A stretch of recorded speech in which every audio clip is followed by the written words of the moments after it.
With every beat of massive crimson wings, the walls of the Luffin keep receded into the distance.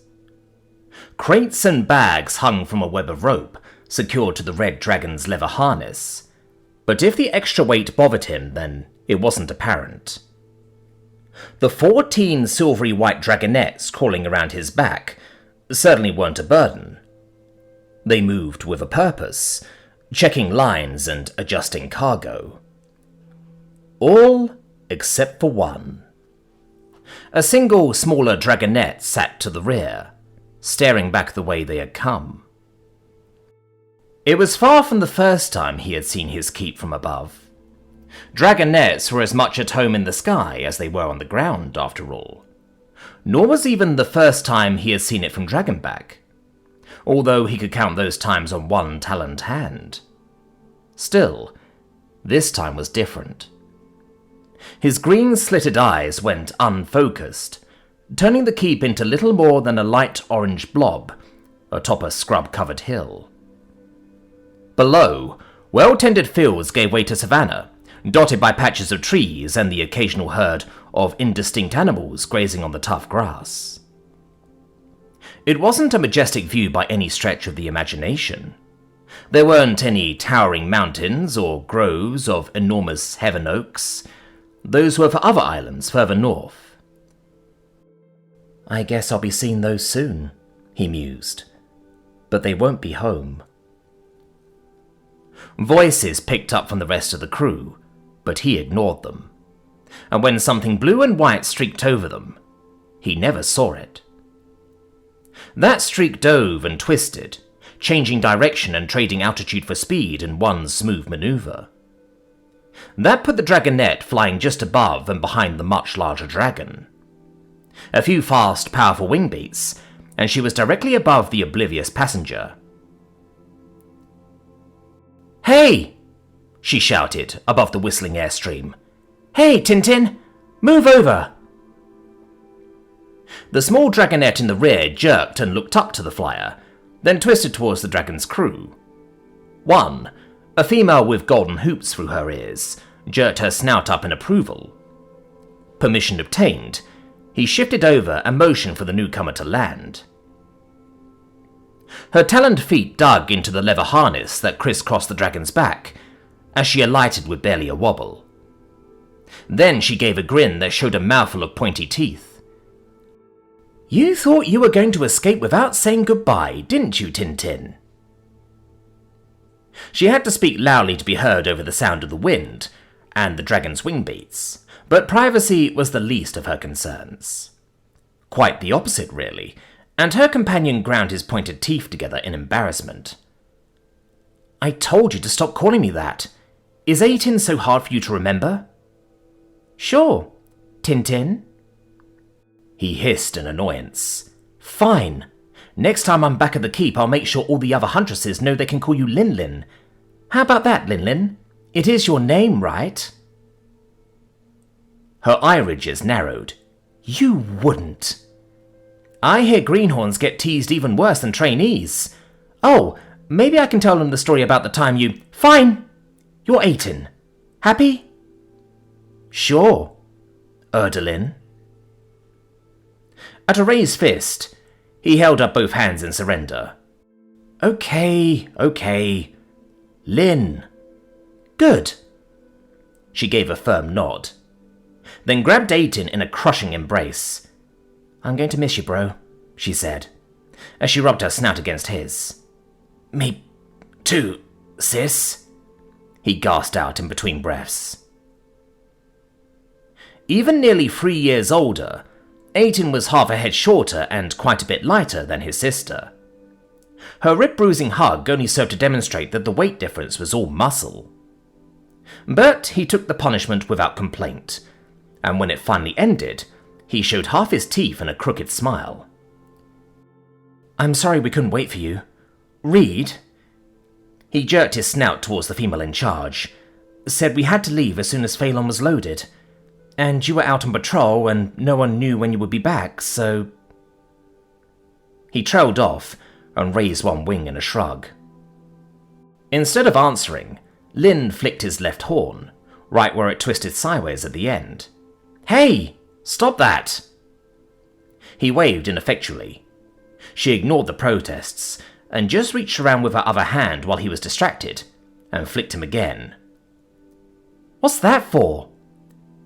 "For not finding some way to slow them down. You're either dumber than I thought or you really don't love me.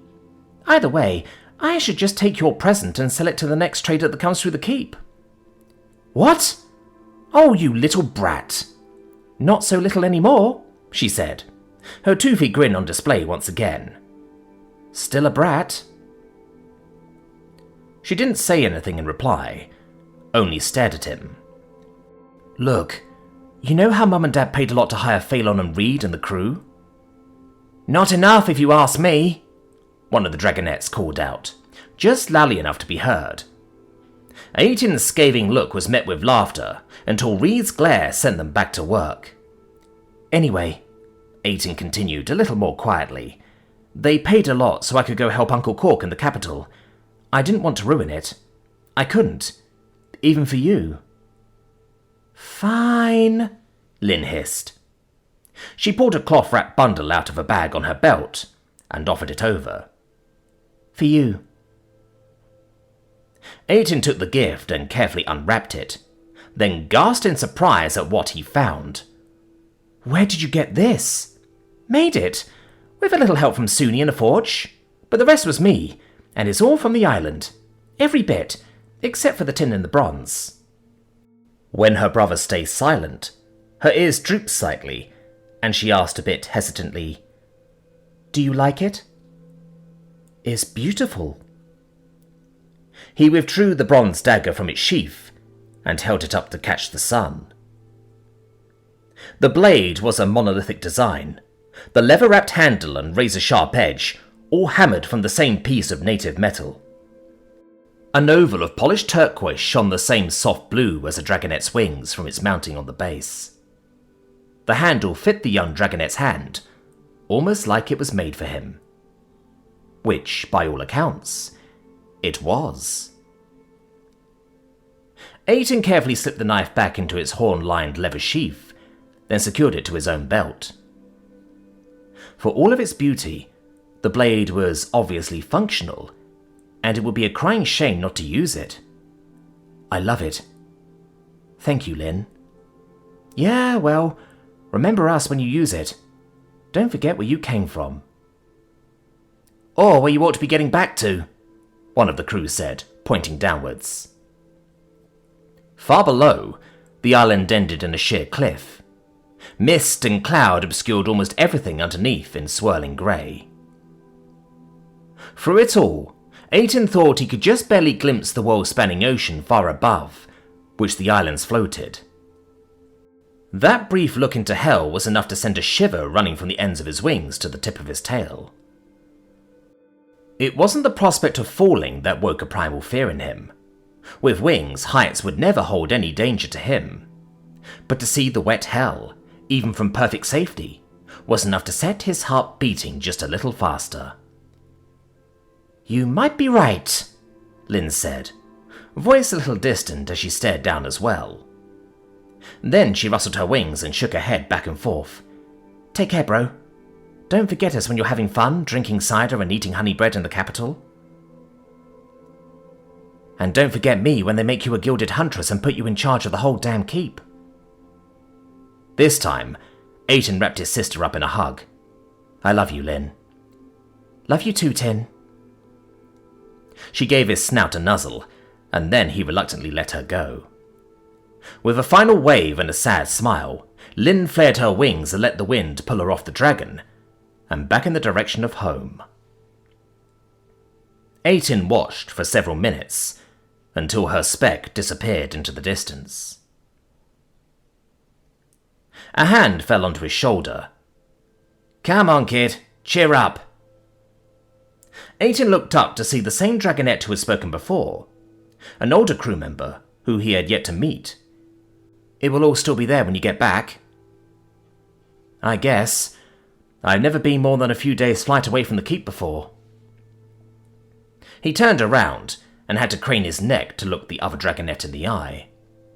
She was on the tall side, even for a female. She grinned in response.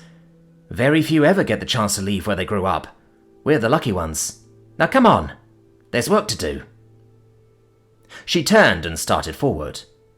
But I'm a passenger, Aiden protested. He still followed. Being a passenger is boring. Wouldn't you rather be crew? He thought for a moment. Does that mean I get paid a share? Every dragonette in earshot burst out laughing. Even Reed stopped what she was doing to call back. Be careful, Xantha. I think he's angling for your spot. How are you at navigation, kid?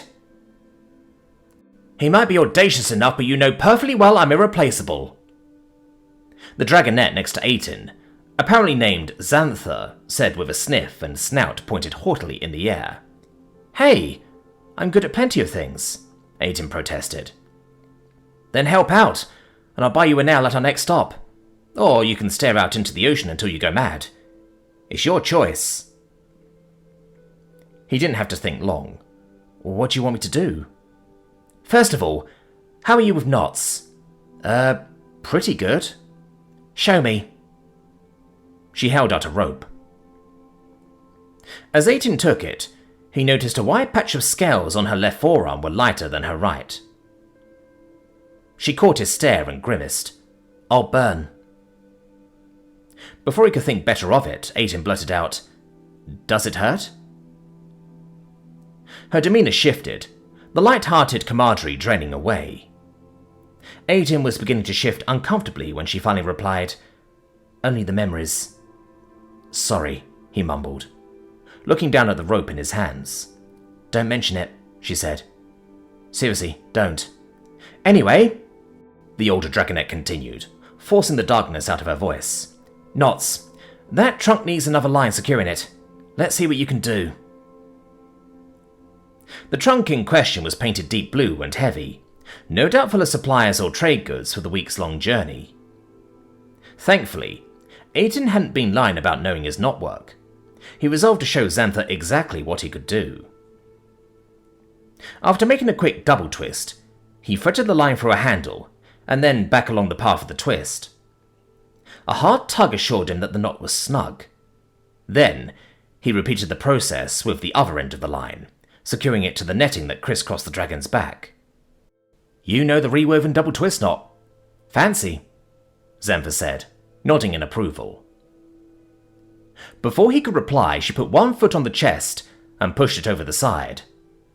The line went taut, and Aiden held his breath, but the knots held. Relax. I'll see you tie them. You did fine. Now, I need you to get a couple more lines on that. It doesn't need to be quite this strong. She kicked the recently tied knot, securing the line to the cargo web. Only enough to keep it from bouncing around and bruising Phelan's tender hide. Then you can help me inventory some of this cargo. Hours later, the sun was high in the sky, and Aiden was still busy hunting down odds and ends that the manifest insisted should be there. There didn't seem to be any rhyme or reason to where the various crates and bundles were tied up. A crate of metal ingots hung next to bundles of pelts, and a set of forging tools was tied up to a cask filled with carefully packed medicines. But from all of the hints the crew had given him, the young dragonette had a feeling that the traders knew exactly where everything was hidden. He had talked to the entire crew at one point or another, trying to hunt down this or that. He had a feeling that had been the whole point of Xantha's assignments. They weren't just random faces anymore. And he wasn't just a passenger. Hey, Tin? Are you busy? Just finishing, actually. Aiden finished checking the line around a barrel of ale. It thrummed slightly as he plucked it. Did you need something, Bush? Yeah, it's actually kind of important. The crew member leaned close, almost conspiratorially. You know that Phelan got hurt on our way into your keep. What? Relax. Dragons heal fast, and we wouldn't be fine if it wasn't safe. But Phelan? He's stubborn. He'll push himself too hard if we don't watch out for him. Reed would rather we land a little early if we need to, instead of waiting an extra day if he springs a wing. Aiden nodded. That makes sense, I guess. But what does that have to do with me? If he's actually hurting, his wings will get offbeat. Just a little. It's hard to tell from watching, but one side will flap just a little faster than the other. What? That doesn't... Trust me. Have you ever worked with a dragon before? No. All you need to do is watch Phelan's left wing and count the number of beats, Bush said, pointing. I'll do the same for the right and we'll compare in a bit. Got it? Aiden nodded hesitantly. Good. Now on the downbeat. There. 1, 2, 3. It was monotonous work. After the first 100, he had to struggle to keep his eyes on the dark red wings, as they almost seemed to blur. 320? What are you doing, Tin? Xanthor's sudden words startled the young dragonet. Counting Phelong's wing beats, he replied, and blinked as his concentration wavered. Oh shit, did I miss one? Why are you... Oh! Her question trailed off into a snort of amusement, as she noticed Bush watching from afar. A handful of other crew members were casting looks their way, and fighting to keep their expressions straight and failing to do so. It only took a moment before Aiden realized what had happened, and his ears pinned back in embarrassment. Oh, relax, Xanthor said, giving him a pat on the back. Bush is still upset that he spent a whole day looking for a jug of midnight oil, aren't you? She added the last loud enough that the young crew member could hear over the wind. You weren't even here for that, Bush shouted, as the rest of the crew burst out laughing. Still happened. All right, enough of that, Reed called out. Xanthor, how about you and your new assistant want to break out a snack for the rest of us? Sure thing, boss. Hey, Tin, go and grab the rations. I need to stow this first. She motioned to the small leather case she was carrying. It was a little out of place on the back of a dragon, but traders accumulated some odd things in their travels. They were in the blue trunk, right? The first one? Aiden confirmed. Yeah, that's the one. Okay, I'll get it. The trunk was easy enough to find. It did feel even heavier than before when he dragged it up top. A morning moving around cargo had left his arms more than a little tired. But he managed it. The knot was a different story. He could hear Xanthor saying something about the weather to Reed, but ignored the conversation. The complex twists of rope took all of his concentration. He was still working on untangling them when Xanthor wandered over a minute later. Having trouble? She asked. Aiden didn't notice the hint of amusement in her tone, clear even over the whistle of the wind. He was too busy trying to work the end of the knot free. The coils had bound together in twists too tight to even get a talon into. It's stuck, he snarled in disgust. Yeah, that happens when you hang things off of rewoven double twists. It's why dragon crews almost never use them, she said, just a little too casually. The young dragonet looked up slowly from his attempts and stared at Xanthor's carefully blank face. Then he looked at the rest of the cargo.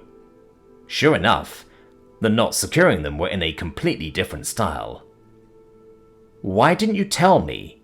Aiden asked, sounding not a little betrayed. Oh, you told me you were pretty good with knots. I thought you just enjoyed a challenge. He let loose a hiss of frustration. I must have tied 20 of these today. And retying them will give you plenty of practice with a hitch knot and dragon line. But first... She splashed the contents of a water skin on the knot. Wind sent most of it spraying away, but enough stayed put to saturate the rope. She waited a few moments and then dug a talon into the mess. It came apart without any trouble. Food,